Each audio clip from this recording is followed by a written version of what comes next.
Welcome back to Close Up. I'm Steve Botari. We're now seeing more activity when it comes to presidential politics kicking off here in New Hampshire, at least on the Republican side, and it's coming as the Democratic National Committee continues its assault on the state's first-in-the-nation status. So here to discuss all of this morning, Professor of Politics at St. Anselm College, Chris Caldieri. Chris, as always, thanks for joining us here. So let's start on the Democratic side, and let's talk about President Joe Biden. Do you think Joe Biden will run for re-election? And if so, how long does he wait till announce? I think every indication we've gotten from the White House is that he's running from re-election. And I think, if you're familiar with his history, somebody who's been running for president as many times as he has, now that he's got the job, he's not going to give it up if he thinks he can get re-elected. And coming off of the really strong performance Democrats had last fall, I think it's very likely he runs for a second term. But he also has the luxury of not facing a challenger, so he can take his time. I think it could be as late as the summer or fall before we see a really formal announcement of a Biden re-election campaign. So let's say he takes his time and ultimately decides not to run. What kind of position does that put Democrats in? I think it puts them in something of a scramble simply because there's no real designated heir apparent. Vice President Harris has only had a few years to make herself known to people in the party. There are a lot of other ambitious folks. You could have Gavin Newsom, you could have Gretchen Whitmer, the governor of Michigan, folks like Pete Buttigieg. Bernie Sanders might even think, well, I'm only a year or so older than Biden. I could make another go of this too. So I think you would see a real free-for-all if Biden didn't run. But I think, really every indication is that he's going to run for another term. So you mentioned two names I want to ask you about. The first is Pete Buttigieg. We just saw that poll last week here in the Granite State, likely Democratic primary voters actually putting Mr. Buttigieg ahead of his boss, President Biden. What does that say about where New Hampshire is at when it comes to the Democratic Party, and what does that mean potentially for Joe Biden? I think the thing it mostly says is about Buttigieg himself. He's somebody who ran a very strong campaign here back in 2020. He still has, I think, a dedicated constituency amongst the state's Democrats. And I think if you give a bunch of Democrats on a poll a laundry list of folks to pick from, a lot of them are going to gravitate towards the guy they voted for last time. And then the other name I want to ask you about, Vice President Harris. There's been some talk that perhaps some people have said Joe Biden shouldn't put her on the ticket for re-election and instead select somebody else. What are the chances of that happening, and has that even been done before? Are there historical parallels to that? It's very unlikely that that's going to happen. I mean, you have to go back to some really weird cases. Gerald Ford dropping Nelson Rockefeller, who was never elected either from his re-election ticket in 1976. But generally speaking, presidents stick with the person that they put on their tickets the first time around.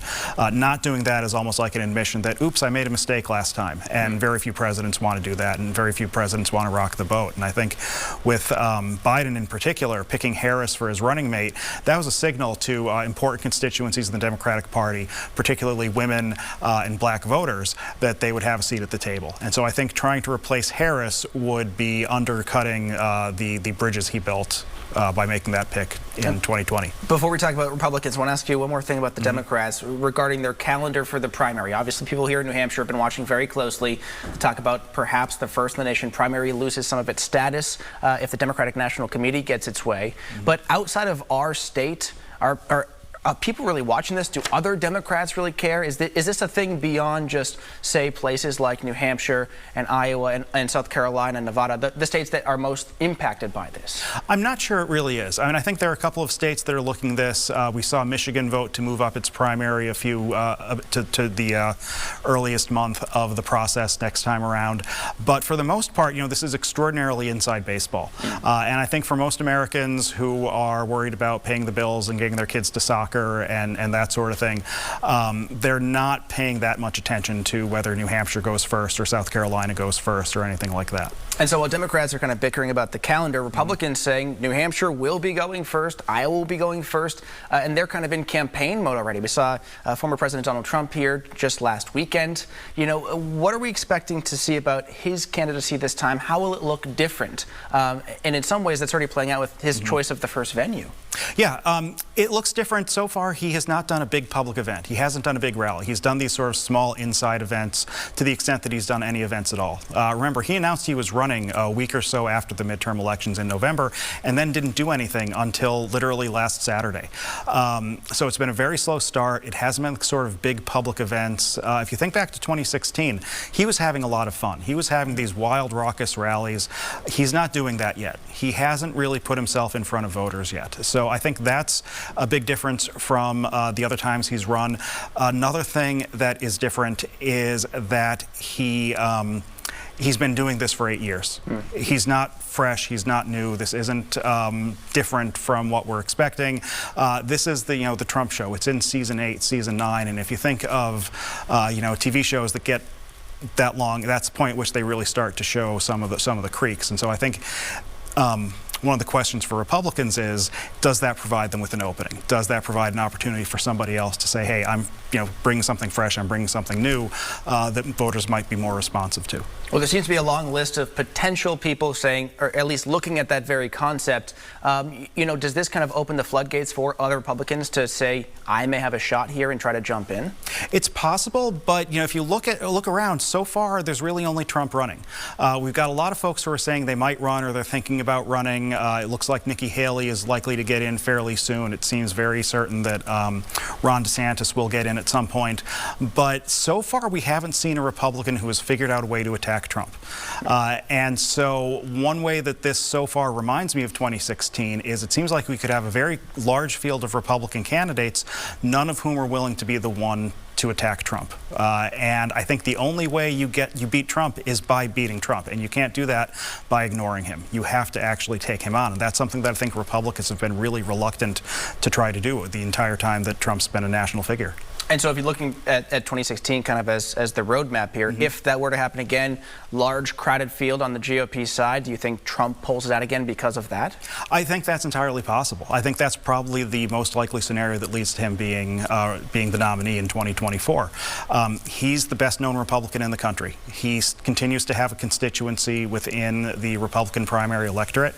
Republicans have been very reluctant to cut their ties with him or to place blame with him for January 6th. They're not even really willing to blame him for losing in 2020 or for the party's bad performance in 2022 with a lot of candidates that he supported. So until and unless Republicans are willing to do that, I think Trump is in a very strong position for the nomination. We've seen some of these potential presidential candidates testing out some lines of attack against the former president, saying maybe he doesn't have his old juice that he used to have to get the big crowds, et cetera, et cetera.